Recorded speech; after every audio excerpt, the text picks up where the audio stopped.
آپ شافع روز جزا ہیں۔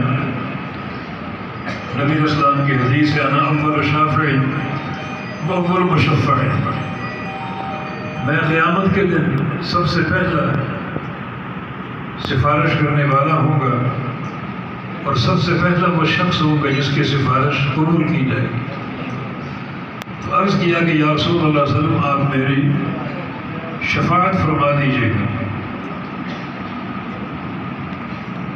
دیکھیں آپ کس طرح آخرت کی فکر دامن گیر، حالانکہ نبی علیہ السلام سے ان کو جنت کی بشارت مل چکی تھی، بلکہ دعا مل چکی تھی۔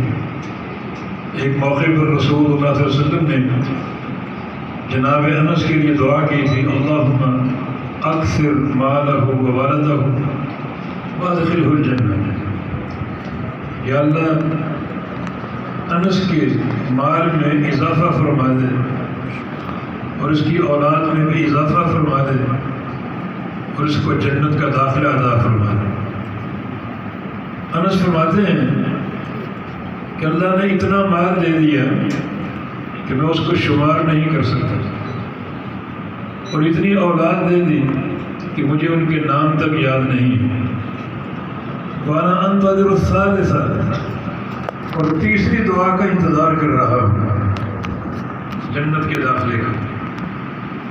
اتنی بڑی دعا آپ کو حاصل تھی، مگر پھر آخرت کی فکر، آخرت کی سوچ۔ نبی علیہ السلام سے عرض کیا کہ یا رسول اللہ صلی اللہ علیہ وسلم مجھے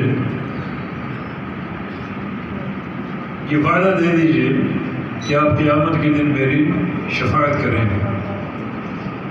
رسول اللہ صلی اللہ علیہ وسلم نے ارشاد فرمایا کہ انی فاعل ذلک ان شاء اللہ، انس ٹھیک ہے، میں قیامت کے دن آپ کی شفاعت کروں گا، وعدہ کر لیا آپ کی شفاعت کروں گا۔ تو جناب انس نے عرض کیا کہ یا رسول اللہ صلی اللہ علیہ وسلم این اجدک یوم القیامہ، میں قیامت کے دن آپ کو کہاں پاؤں گا، کہاں ملوں گا؟ بہت بڑا میدان معاشر ہے اور اربوں خربوں لوگ ہوں گے، سارے اولین و آخرین جمع ہوں گے،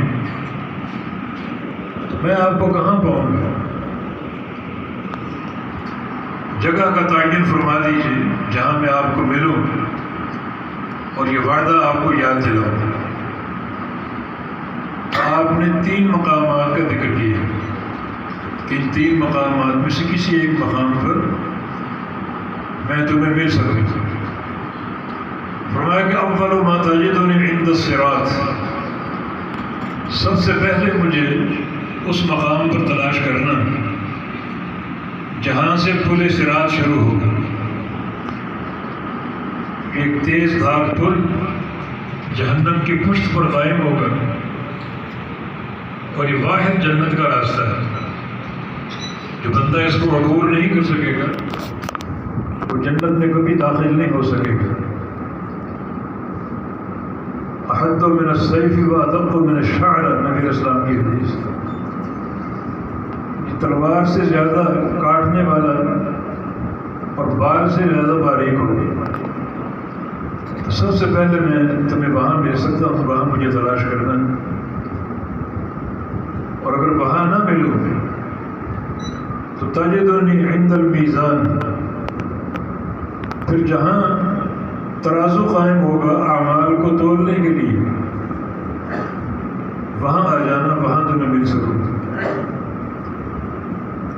اور اگر وہاں بھی نہ ملوں تو تجدنی عند الحوض، پھر حوض کوثر کے پاس آ جانا جہاں میں نے اپنی امت کو جام کوثر پیش کرنا ہے اور پلانا ہے، وہاں تمہیں مل سکوں۔ یہ 3 مقامات اپنے ذکر فرمائے اور جناب انس سے وعدہ کر لیا قیامت کی شفاعت کا۔ بس آج کی گفتگو انہی 3 مقامات کے حوالے سے ہے۔ پہلا سوال یہ کہ نبی علیہ السلام ان 3 مقامات پر کیوں ملیں گے؟ جواب اس کا واضح ہے کہ یہ تینوں بڑے مشکل اور بھاری مقامات ہیں۔ اللہ کے پیارے پیغمبر کبھی پورے صراط کی طرف جائیں گے کبھی ترازو اور میزان کی طرف جائیں گے اپنی امت کی شفاعت کے لیے، اور کبھی اپنے حوض کوثر کے پاس جائیں گے امت کو جام کوثر پلانے کے لیے، تاکہ وہ میدان محشر کی گرمی سے بچ سکیں۔ یہ 3 مقامات کا آپ نے تعین فرمایا۔ بتانا یہ ہے کہ یہ 3 مقامات کتنے مشکل ہیں،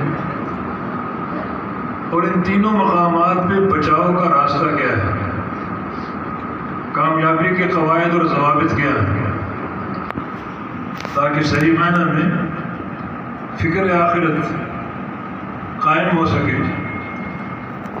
ان 3 مراحل سے قبل عرض اکبر بھی ہے، سب سے بڑی پیشی جو اللہ کے سامنے ہوگی۔ یہ بھی ایک مشکل گھاٹی ہے جس کا سب نے سامنا کرنا ہے۔ نبی علیہ السلام کی حدیث ہے، ما منکم من احد الا وسیکلمہ ربہ ولیس بینہ وبینہ ترجمان۔ تم سب سے اللہ تعالیٰ نے باتیں کرنی ہے قیامت کے دن، براہ راست سوال کرنے ہیں۔ اللہ تعالیٰ اور بندوں کے درمیان کوئی ترجمان نہیں ہوگا، براہ راست باتیں ہوں گی۔ تو سب نے یہاں پیش ہو رہے ہیں، فَلَنَسْأَلَنَّ الَّذِينَ أُرْسِلَ إِلَيْهِمْ وَلَنَسْأَلَنَّ الْمُرْسَلِينَ۔ ہم قیامت کے دن ہر امت کے ہر فرد سے سوال کریں گے، اور نبیوں سے بھی سوال کریں گے، انبیاء کو بھی اس عدالت کا سامنا کرنا ہے، ان سے بھی باتیں ہوں گی اور سوال ہوں گے۔ تو اس سے کسی کو جائے فرار حاصل نہیں ہے۔ اللہ تعالیٰ نے سب سے باتیں کرنی اور سب سے سوال کرنے۔ یہ دین کی ایک رحمت اور برکت ہے کہ جو اس مقام پر سوال ہوں گے وہ بتا دیے گئے ہیں، جس کو کہتے ہیں کہ پیپر آؤٹ کر دیا گیا ہے۔ 5 سوالوں کا پیپر ہوگا اور وہ سوال ہم کو بتا دیے گئے ہیں۔ یہ بھی دین کی شفقت اور رحمت، ورنہ کون ممتحن اپنا پیپر آؤٹ کرتا،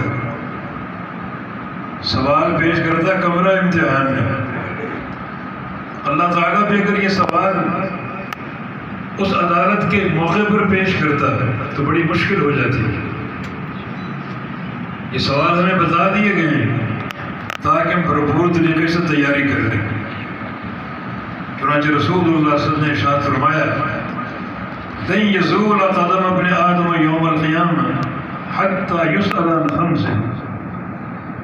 کسی بندے کے قدم اللہ کی عدالت سے ایک بال کے برابر بھی نہیں ہل سکیں گے جب تک اللہ تعالیٰ کے 5 سوالوں کے جواب نہ دے دیں۔ عن حیاتہ فیما امضی، پوری زندگی کا سوال، یہ زندگی کہاں گزاری، ایک لمحے کا سوال اللہ تعالیٰ نے پوچھنا ہے۔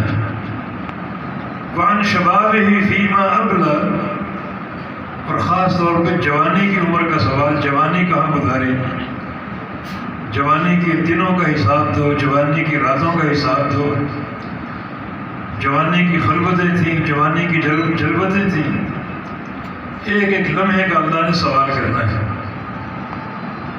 اور 2 سوال مال کے حوالے سے، وعن مالہ من این اکتسب وفیما انفق، یہ مال کہاں سے کمایا اور کہاں خرچ کیا۔ یہ 2 سوال مال کے حوالے سے، اور 5واں سوال عمل کے حوالے سے، وعن عملہ فیما علم، کہ جو تم کو علم میں نے دیا ہے اس علم پر کتنا عمل کیا، اپنا عمل پیش کرو۔ یہ آخرت کا وہ پیپر ہے جو اللہ کی عدالت میں پیش ہوگا۔